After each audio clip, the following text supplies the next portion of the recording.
Hi friends, സുനോദിച്ചു വ്ളോഗ്സിലെ പുതിയൊരു വീഡിയോയിലേക്ക് എല്ലാവർക്കും സ്വാഗതം. എല്ലാവരും സുഖമായിട്ട് സേഫായിട്ടിരിക്കുന്നെന്ന് വിശ്വസിക്കുന്നു.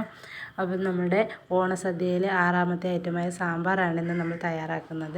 സ്വാദിഷ്ടമായ സാമ്പാർ എങ്ങനെയാണ് തയ്യാറാക്കുന്നതെന്ന് നമുക്ക് നോക്കാം. വീഡിയോയിലേക്ക് പോകുന്നതിന് മുമ്പ് ചാനൽ ആദ്യമായി കാണുന്നവരാണെങ്കിൽ ചാനൽ സബ്സ്ക്രൈബ് ചെയ്യുക. കൂടെ തന്നെ ബെല്ലൈക്കൺ അമർത്തുക. അപ്പോഴത്തേക്കും ഞാനിടുന്ന എല്ലാ വീഡിയോസിൻ്റെ നോട്ടിഫിക്കേഷൻ നിങ്ങൾക്ക് കിട്ടുന്നതായിരിക്കും. അപ്പോൾ നമുക്ക് വീഡിയോയിലേക്ക് പോകാം.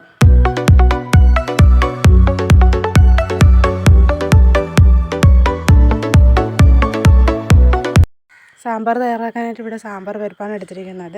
ഇതിവിടെ ഒരു ചെറിയൊരു ബൗളിന് ഹാഫ് ബൗൾ സാമ്പാർ പരിപ്പാണ് എടുത്തിരിക്കുന്നത്.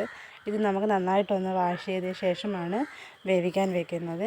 ഞാനിവിടെ വേവിക്കാനായിട്ട് എടുത്തിരിക്കുന്നത് ഒരു ചെറിയ ഉരുളിയാണ്. നിങ്ങൾ ഏതാണോ പാത്രം എടുക്കുന്നത് അതിലേക്ക് ഈ പരിപ്പ് ഇട്ട് കൊടുക്കണം. എന്നിട്ട് 1-2 ഗ്ലാസ് വെള്ളം, ആദ്യം അത്രയും മതിയാവും. പിന്നീട് നമുക്ക് വേണമെങ്കിൽ ചൂടുവെള്ളം ഒഴിക്കാം. ഞാനിവിടെ 2 ഗ്ലാസ് വെള്ളമാണ് എടുക്കുന്നത്.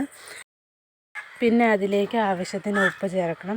അതിൻ്റെ കൂടെ തന്നെ കുറച്ച് ഓയിലും കൂടെ ഒഴിക്കണം. ഓയിൽ നമ്മൾ ഈ സാമ്പാർ പരിപ്പ് തിളച്ച് വെളിയിൽ കളയാൻ ചാൻസ് ഉണ്ട്. അതിന് വേണ്ടിയിട്ടാണ് നമ്മളിത് ഓയിൽ ഒഴിക്കുന്നത്. അതിനുശേഷം ഇത് നന്നായിട്ട് അടച്ച് വെച്ചിട്ട് വേകാനായിട്ട് വെക്കാം. വേകുന്ന സമയത്ത് നമുക്ക് പച്ചക്കറിയൊക്കെ കട്ട് ചെയ്യാവുന്നതാണ്. അങ്ങനെ പച്ചക്കറിയൊക്കെ കട്ട് ചെയ്തിട്ട് നമുക്കിത് പരിപ്പ് വെന്തോന്ന് ജസ്റ്റ് ഒന്ന് തുറന്ന് നോക്കാം. അപ്പം പകുതി കൂടുതൽ വേവായിട്ടുണ്ട്. നമുക്കിനി ഇതിലേക്ക് പച്ചക്കറി ഇട്ട് കൊടുക്കാം. ഞാൻ ആദ്യം ഇട്ട് കൊടുത്തത് മത്തനാണ്, പിന്നെ ചേമ്പ്, പിന്നെ വന്നിട്ട് വെള്ളരിക്കയാണ് ഇട്ട് കൊടുത്തിരിക്കുന്നത്. കൂടെ തന്നെ എല്ലാം ചെറിയ ചെറിയ ബൗളാണ് ഇട്ട് കൊടുക്കുന്നത്. പടവലങ്ങയാണ്, പിന്നെ ക്യാരറ്റ്, കത്തിരിക്ക, ഇതെല്ലാം ചെറിയ ചെറിയ ക്യൂബ്സ് ആയിട്ടും കൂടെ അരിഞ്ഞെടുത്തിരിക്കുന്നത്. പിന്നെ ആഡ് ചെയ്തിരിക്കുന്നത് ചീനയമരിക്കയാണ്. അതിൻ്റെ കൂടെ തന്നെ നമുക്കിതിലേക്ക് വെണ്ടയ്ക്ക ചേർക്കാം. പിന്നെ മുരിങ്ങയ്ക്ക ഉള്ളവർക്ക് മുരിങ്ങയ്ക്കയും ചേർക്കാം കേട്ടോ. പിന്നെ ഇവിടെ ഒരു 10-12 ചെറിയ ഉള്ളി എടുത്തിട്ടുണ്ട്. ഒരു മീഡിയം സൈസ് തക്കാളി. നമ്മുടെ തക്കാളി എത്രത്തോളം ഇട്ടാലും സാമ്പാറിന് അത്രയും ടേസ്റ്റാണ്. ഞാനിവിടെ ഒരു മീഡിയം സൈസ് തക്കാളിയാണ് എടുത്തിട്ടുള്ളത്.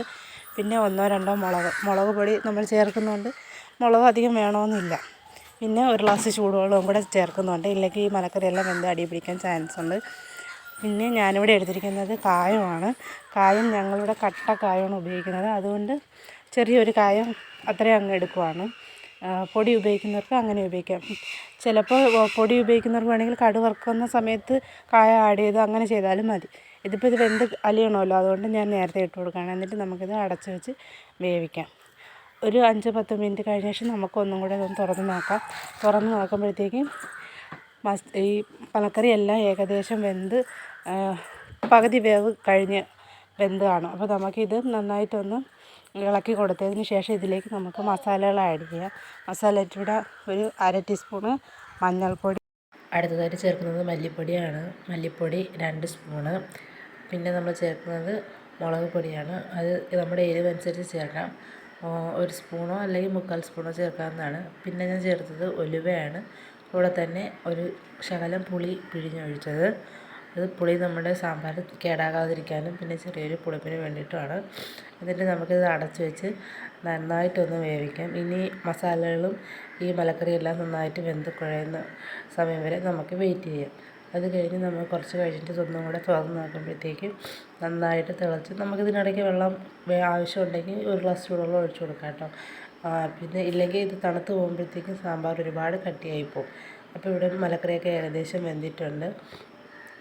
ഇനി നമുക്കിതിലേക്ക് വേണ്ടതാണ് മല്ലിയില ഇതുപോലെ അരിഞ്ഞത് ചേർത്ത് കൊടുത്തതിന് ശേഷം നമുക്കിതൊന്ന് അടച്ച് വെച്ച് ഒന്നുകൂടെ ആവി കയറ്റാം.